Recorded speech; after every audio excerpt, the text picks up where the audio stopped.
We also want to remind you that it is the time of year where we ask you to think about the gifts that you will give throughout the year. Our fiscal year starts July 1st.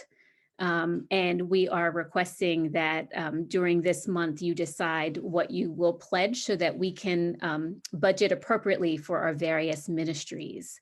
So if you are a procrastinator like me, this is your reminder that it's time to let us know what your pledge is. And if you want to talk to any pastors about that decision, please let us know.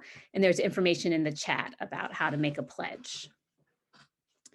And on that note, we are excited to, we've been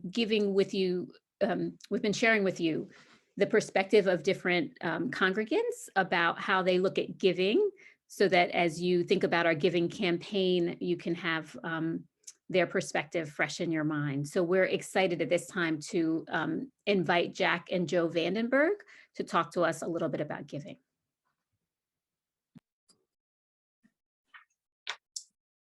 First of all, we're just going to give you a quick story of kind of our connection with churches throughout the years. And then Jack's going to pick up and tell you why this place, Chestnut Hill, is such a wonderful spot to be in, and about giving. I moved from Seattle to West Michigan about 50 years ago and went to college here, met Jack, got married, moved back to Holland. I had no idea how conservative this place was until I would get chastised for things like wearing slacks to church or taking someone else's chair, whatever.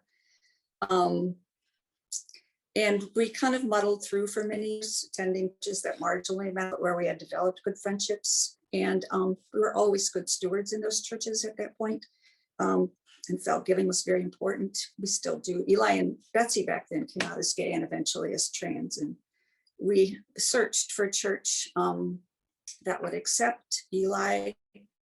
And because we refused to go to a place where he wouldn't be accepted, we would always talk to the pastor, another person in the ruling body, about whether their church would accept Eli, and we're assured it would be no problem. But eventually, sometimes in a very short amount of time, things would be said about not accepting people with alternative lifestyles.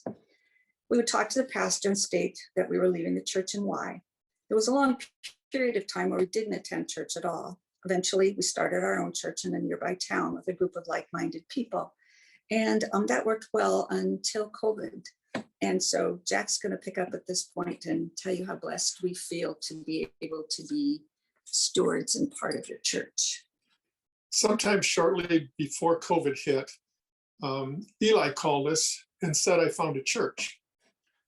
We were pleased for him because over all of our church journeys and experiences, both good and bad, we knew it came to value community, and we knew how important community is. We were glad that Eli found a community that he valued and felt valued him. We visited him in Philly again the fall before COVID hit, and we actually went to Chestnut Hill with him. Immediately, we understood the fit for him and thoroughly enjoyed the service. One of the good things that came out of COVID was our ability to go to church with Eli and with Chestnut Hill. We felt quickly that we became part of the Chestnut Hill family. We were pleased to be able to support this ministry, and we're very grateful for the support that the ministry has given to us and to our family, even through the distance. Simple little things such as getting a mailing before a holiday. We've said before that we've been part of a lot of churches, but at Chestnut Hill, we feel that the church also has been part of us and has valued us. We look forward to joining you in person when we can come back to Philadelphia and visit with Eli and Anna. And we look forward to seeing everyone and getting to actually meet people face to face once the CDC requirements are relaxed, and you people can actually get back into your own sanctuary and worship together.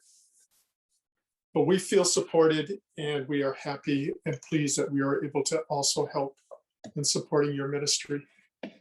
Thank you.